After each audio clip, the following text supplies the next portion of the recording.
परम सम्मानित मंच एवं प्यारे साथियों, मैं एक दो घटनाओं के माध्यम से अपनी बात कहने की कोशिश करूंगा। ये गुजरात के राजकोट में रहने वाली एक स्कूल अध्यापिका जयश्री बेन के जीवन की कहानी है।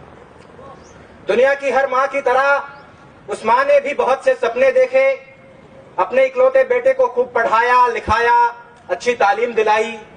बेटा भी सफल हुआ, प्रोफेसर बन गया, डॉक्टर बहू से शादी हो गई, घर में पैसों की कोई कमी नहीं रही, जीवन में सब कुछ ठीक ही चल रहा था। लेकिन बुरे दिन कुछ ऐसे आए कि बूढ़ी मां को लकवा मार गया, पैरालिसिस हो गया, हाथ पैरों ने काम करना बंद कर दिया, तो मां अब बिस्तर पर पड़ी रहने लगी।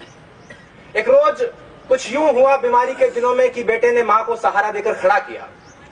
मां बड़ी खुश हुई कि मेरा बेटा मेरे बुढ़ापे की लाठी बन रहा है।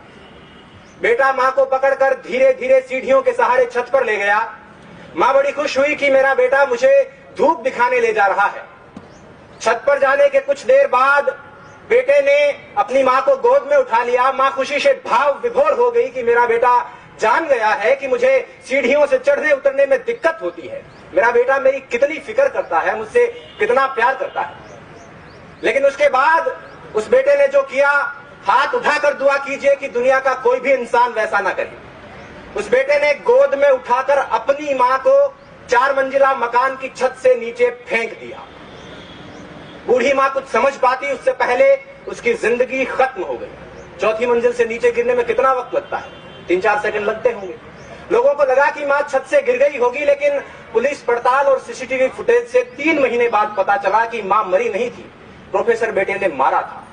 और पुलिस पूछताछ में प्रोफेसर साहब ने कहा कि मैं मां की बीमारी से तंग आ गया था और इस आफत से पीछा छुड़ाना चाहता था। इल्म की तासीर जब गुरूर में बदली, बुनियाद रिश्तों की महज दस्तूर में बदली और बुजुर्गों को फकत आफत समझ बैठी औलाद आदम की बड़े बेनूर में बदली।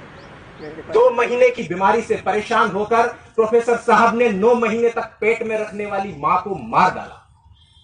ऐसा ही कुछ मुंबई की आशा साहनी के साथ हुआ। उनके बेटे ने खूब अच्छी तालीम हासिल की, अमेरिका गया, प्रोफेसर बना, लेकिन घर लौटकर नहीं आया। पीछे बूढ़ी मां इंतजार करते करते एक रोज बिस्तर पर सोते सोते ही मर गई और उसका जिस्म उसी बिस्तर पर पड़ा पड़ा कंकाल में बदलता रहा। बेटे ने 1.5 साल तक कोई खबर नहीं ली और बाद में जब घर लौटकर देखा तो उस बिस्तर पर उन दोनों के रिश्तों की तरह खोखला एक हड्डियों का ढांचा पड़ा था।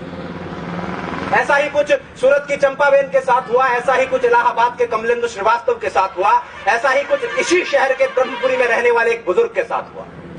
एक आध घटना हुई होती तो कहा जा सकता था कि उस मनुष्य की मनोवृत्ति में कुछ फर्क रहा होगा, कुछ विकार रहा होगा, लेकिन ऐसी घटनाएं बहुत सामान्य हो चली है। अखबारों में रोज यही खबर है और इन घटनाओं में एक दुखद समानता यह है कि ये उन घरों में घटित हो रही है जिनमें बच्चों ने बहुत अच्छी तालीम हासिल की है। मुझे आज बोलने के लिए जो विषय दिया गया था वो ये था कि तालीम तो है लेकिन तहजीब कहीं खो गई है। हालांकि पग पग पर इस बात की गवाही मिलती रहती है, लेकिन ये घटनाएं इस बात को पूरी तरह से सिद्ध कर देती है कि तालीम तो है लेकिन तहजीब कहीं खो गई है। शिक्षा तो है लेकिन संस्कार कहीं खो गए हैं, सभ्यता कहीं खो गई है। अब प्रश्न यह उठता है कि ऐसी घटनाएं हो क्यों रही है, तहजीब खो क्यों रही है। दरअसल हम जिस तरह से अपने बच्चों को पालते हैं और उन्हें सिर्फ तालीम देते हैं, उससे बच्चे प्रोफेसर, इंजीनियर या डॉक्टर तो बन जाते हैं लेकिन इंसान नहीं बन पाते। स्पष्ट कर दूं कि मैं शिक्षा नीतियों को कोसने के लिए खड़ा नहीं हुआ हूं। दुनिया के हर देश में शिक्षा नीतियां इसी तरह से काम करती हैं। अकादमिक शिक्षा का संस्कारों से सीधे तौर पर कोई लेना देना नहीं है। संस्कार देने का काम समाज करता है, परिवार करता है, माँ बाप करते हैं। और अगर संस्कार कहीं खो रहे हैं तो इसकी जिम्मेदारी उन्हीं की बनती है। बच्चा संस्कार कहां से सीखता है? घर से ही तो सीखता है। अब पहली बात तो यह कि बच्चों को घर में रखा ही नहीं जाता और यदि रख भी लिया जाता है तो स्कूल में और घर में कोई फर्क नहीं रखा जाता। हम सब जानते हैं कि संस्कार सिखाने की उम्र में माँ बाप बच्चों को रट्टा मारना सिखा रहे होते हैं। एक रोबोट की तरह, एक मशीन की तरह बच्चों को प्रोग्राम कर रहे होते हैं और 20-25 साल बाद उस मशीन में रिश्ते, संवेदना, प्यार, सम्मान और संस्कार खोजने लगते हैं और जब नहीं मिलते हैं तो परेशान होते हैं। तारे जमीन पर फिल्म का वो दृश्य याद कीजिए। माँ बाप बच्चे को बोर्डिंग स्कूल में छोड़कर रवाना हो रहे हैं। बच्चा पल्लू पकड़कर रोता है कि भीड़ में यूं ना छोड़ो मुझे, घर लौट कर भी आना पाऊं माँ, क्या इतना बुरा हूं मैं माँ, क्या इतना बुरा मेरी माँ। माँ बाप फिर भी निष्ठुर होकर चल देते हैं और जब बाद में बच्चा संवेदनहीन होने लगता है तो बहुत परेशान होते हैं। मैं ऐसे अनेक युवकों को जानता हूं जिनको उनके माँ बाप ने 7-8 साल की उम्र में घर से दूर अच्छी तालीम हासिल करने के लिए भेज दिया था। हालांकि इस बात में कोई दो राय नहीं कि वो अच्छा भविष्य बना लेंगे, अच्छा करियर बना लेंगे, लेकिन एक चीज जो मैं कई बार महसूस करता हूं वो ये है कि उनका अपने माँ बाप के साथ रिश्ता उतना मजबूत नहीं हो पाया है जितना सामान्यतः होना चाहिए। और यदि उनमें से कोई 20-25 साल बाद अपने माँ बाप को घर से निकाल देता है या वृद्धाश्रम में छोड़कर आ जाता है तो मुझे इस बात से कोई अचरज नहीं होगा। करता था सो क्यों किया, अब कर क्यों पछताए। बोया पेड़ बबूल का तो आम कहां से खाए। पहले जब प्यार बोया ही नहीं है, सम्मान बोया ही नहीं है, संस्कार बोया ही नहीं है तो उसके मिलने की उम्मीद क्यों करें।